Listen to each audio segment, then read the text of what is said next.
नमस्कार दोस्तों, हमारे YouTube चैनल ओम प्रकाश बिंद एजी पर आपका स्वागत है। दोस्तों, यह जनरल एग्रीकल्चर का 11वां भाग है। इसमें देखते हैं पहले प्रश्न को। दोस्तों, यह हर एग्रीकल्चर के कॉम्पिटिटिव एग्ज़ाम में उपयोगी होगा। पहला प्रश्न है, जैव उर्वरक जो पौधों को फास्फोरस पोषण में सहायता करता है। पहला ऑप्शन है एजोटोबैक्टर, दूसरा ऑप्शन है वेसिकुलर आर्बस्कुलर माइकोराइजा, जिसे शॉर्ट फॉर्म में वही में लिखते हैं। अगला ऑप्शन है एजोस्पाइरिलम, अगला ऑप्शन है चौथा राइजोबियम। तो इसका सही ऑप्शन बी है वेसिकुलर आर्बस्कुलर माइकोराइजा। अगला प्रश्न है, तिलहनी खली जिसमें नाइट्रोजन पोषक तत्व की अधिकतम प्रतिशत मात्रा होती है। इसका ऑप्शन है क्रमशः नारियल, तिल, मूंगफली, अलसी। तो इसका सही ऑप्शन सी है मूंगफली। अगला प्रश्न है, भैंस की किस नस्ल में गलकंबल तथा थन पूर्ण विकसित होते हैं। तो इसका ऑप्शन जाफराबादी, नीली, मुर्रा, भदावरी। तो इसका सही ऑप्शन ए है जाफराबादी। अगला प्रश्न है, कौन हरी खाद की फसल नहीं है। क्रमशः ऑप्शन ढेंचा, लोबिया, सनई, अरहर। तो इसका सही ऑप्शन डी है अरहर। अरहर एक दलहनी फसल है जो मुख्य रूप से दलहन के लिए ही उगाया जाता है, और ढेंचा, लोबिया, सनई ये हरी खाद के लिए प्रयोग की जाती हैं फसलें। अगला प्रश्न है, पश्मीना किस पशु से प्राप्त होता है। पहला ऑप्शन है भेड़, दूसरा बकरी, तीसरा है भैंस, चौथा याक। तो इसका सही ऑप्शन बी बकरी। इसका ऊन, ये पश्मीना ऊन बकरियों से प्राप्त किया जाता है, जो कश्मीरी बकरियां होती हैं उनसे प्राप्त किया जाता है। चेंगू और चेंग थांगी जो बकरी की किस्म है उनसे प्राप्त की जाती है। अगला प्रश्न है, नोरिन 10 एक बौनापन का जीन निम्नलिखित में से किस फसल से संबंधित है। ऑप्शन क्रमशः धान, मक्का, गेहूं, और लास्ट वाला है उपर्युक्त में से कोई नहीं। तो इसका सही ऑप्शन सी है गेहूं। अगला प्रश्न है, ईक्रिसाइट किस देश में स्थित है। ऑप्शन क्रमशः ऑस्ट्रेलिया, मैक्सिको, फिलीपींस, भारत। तो इसका सही ऑप्शन डी है भारत में स्थित है, हैदराबाद में। इसका पूरा नाम international crop research institute for semi arid tropics Hyderabad, यह हैदराबाद में स्थित है, जिसकी स्थापना 1972 में हुई थी। अगला प्रश्न है, निम्नलिखित में से कौन सा C4 पौधा है। ऑप्शन क्रमशः गेहूं, सोयाबीन, मक्का, धान। तो इसका सही ऑप्शन सी है मक्का। इसके अलावा गन्ना, ज्वार, बाजरा इत्यादि फसलें हैं। अगला प्रश्न, फसल सुधार के लिए रोगरोधिता जीनों का स्रोत है। क्रमशः ऑप्शन जीव द्रव्य संरक्षण, जंगली प्रजाति, उत्परिवर्तन, और लास्ट वाला ऑप्शन है उपरोक्त सभी। तो इसका सही ऑप्शन डी है उपरोक्त सभी। ये सभी रोगरोधिता जीनों के स्रोत हैं। अगला प्रश्न है, बीज जीवन क्षमता का परीक्षण किया जाता है। पहला ऑप्शन है टेट्राजोलियम परीक्षण से, दूसरा ग्रो आउट परीक्षण से, फिनाल परीक्षण से, चौथा उपर्युक्त सभी। तो इसका सही ऑप्शन ए है टेट्राजोलियम परीक्षण से। अगला प्रश्न है, पादप प्रजनक द्वारा विकसित किसी प्रजाति के बीज को कहते हैं? पहला ऑप्शन प्रजनक बीज, नाभिकीय बीज, प्रमाणित बीज, आधारी बीज। तो इसका सही ऑप्शन ए है प्रजनक बीज, जिसे ब्रीडर सीड कहते हैं। अगला प्रश्न है, ट्रिटिकेल निम्नलिखित किन दो के बीच संकरण द्वारा विकसित की गई? पहला ऑप्शन है क्रमशः गेहूं और राई, दूसरा जौ और राई, तीसरा गेहूं और जौ, चौथा गेहूं और जई। तो इसका सही ऑप्शन है गेहूं और राई। दोस्तों, यह ट्रिटिकेल जो फसल है रिम्पू द्वारा विकसित की गई थी।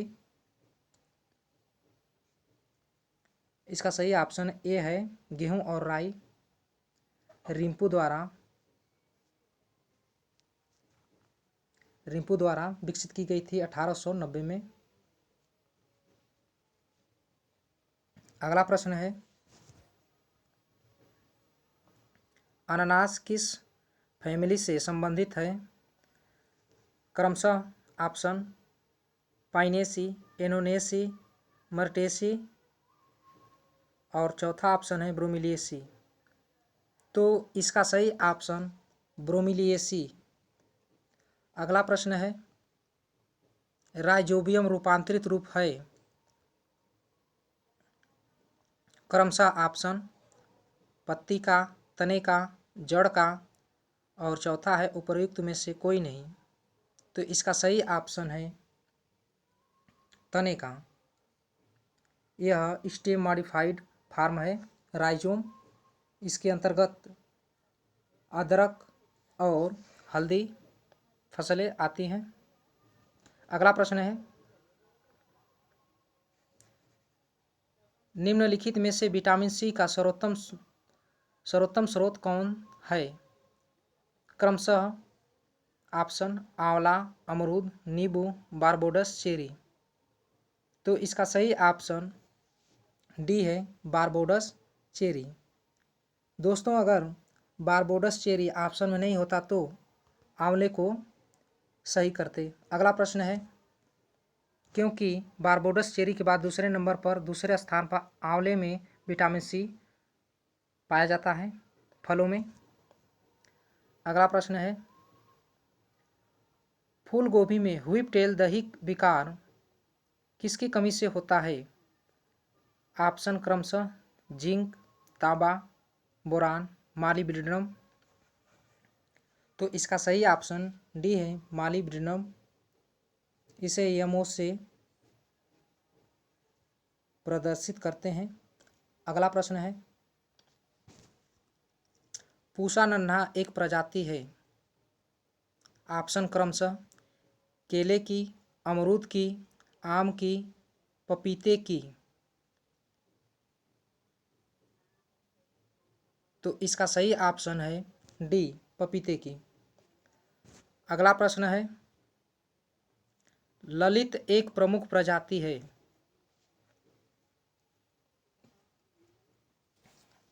आम की, अमरूद की, सेब की, चौथा ऑप्शन है उपर्युक्त में से कोई नहीं। तो इसका सही ऑप्शन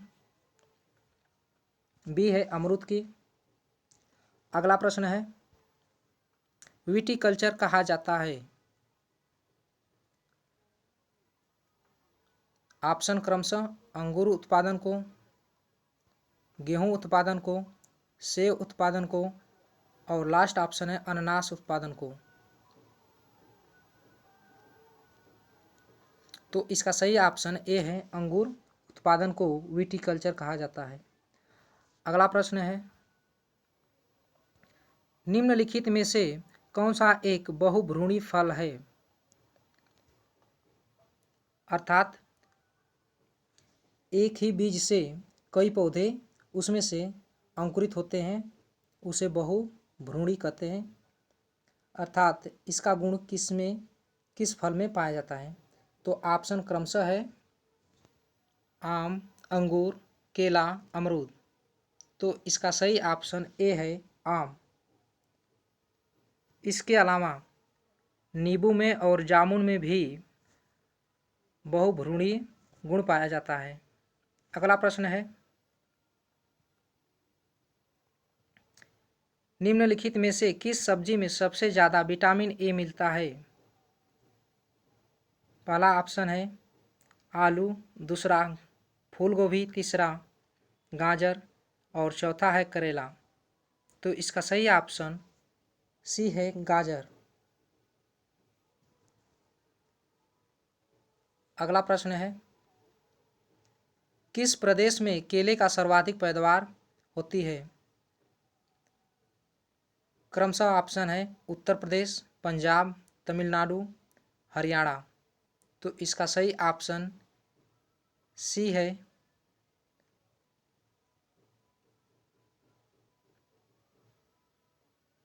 तमिलनाडु।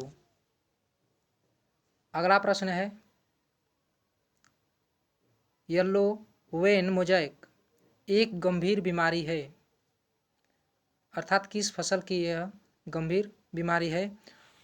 क्रमशः ऑप्शन है भिंडी की, मटर की, बैगन की, पत्ता गोभी की। तो इसका सही ऑप्शन ए है भिंडी की। यह रोग येलो वैन मोज़ेक यह वायरस द्वारा होता है। एक प्रकार का रोग है भिंडी का जो वायरस द्वारा होता है और सफ़ेद मक्खी द्वारा यह फैलता है। अगला प्रश्न है,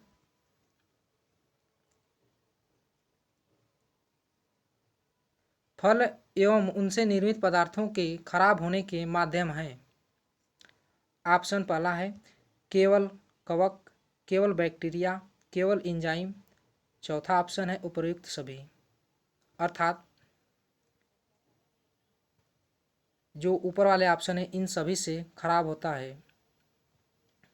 तो इसका सही ऑप्शन डी है उपर्युक्त सभी। अर्थात फल और उनसे निर्मित जो पदार्थ हैं उसको खराब होने के लिए इसमें फंगस और बैक्टीरिया और एंजाइम का सभी का भूमिका होता है। अगला प्रश्न है, केले का अचानक पकना किसकी वृद्धि के साथ होता है?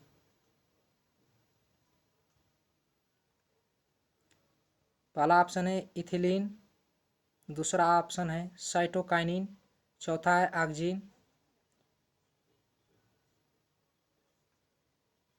एक बार फिर से रिपीट कर दे रहे हैं यहाँ पर ऑप्शन इथिलीन, साइटोकाइनिन, तीसरा है ऑक्सिन और चौथा है जीए। तो इसका सही ऑप्शन इथिलीन। इथिलीन का मात्रा बढ़ने से केले अचानक पकना शुरू हो जाता है। अगला प्रश्न है, भारतवर्ष का राष्ट्रीय फल है।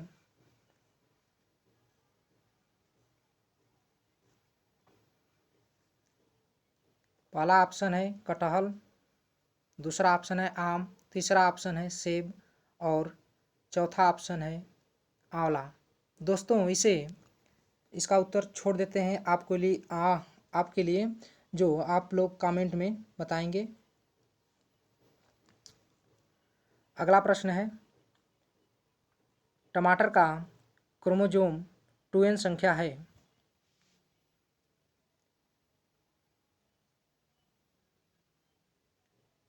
पहला ऑप्शन है 22, दूसरा ऑप्शन है 16, तीसरा है 24 और चौथा है 18। तो इसका सही ऑप्शन सी है 24। अगला प्रश्न है, बैगन का उत्पत्ति स्थान है। पहला ऑप्शन है यूएसए, दूसरा ऑप्शन है यूके, तीसरा है ऑस्ट्रेलिया, चौथा है भारत। तो इसका सही ऑप्शन डी है भारत।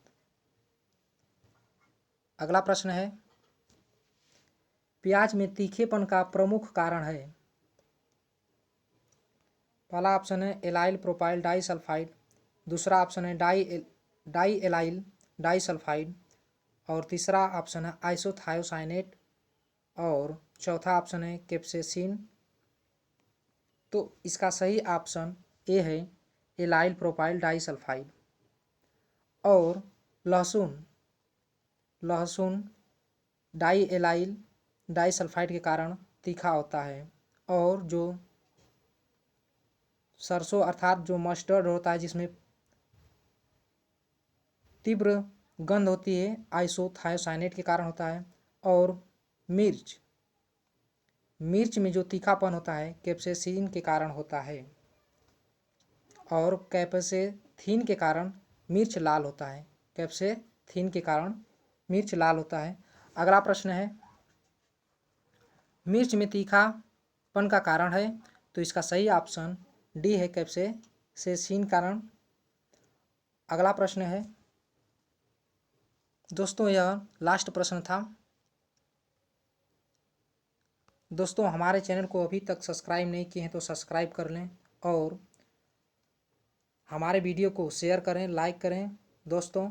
और इसका PDF आपको हमारे टेलीग्राम चैनल ओम प्रकाश बिंद एजी पर आपको उपलब्ध हो जाएगा, और इसका लिंक आपको इस वीडियो के नीचे मिल जाएगा आपको।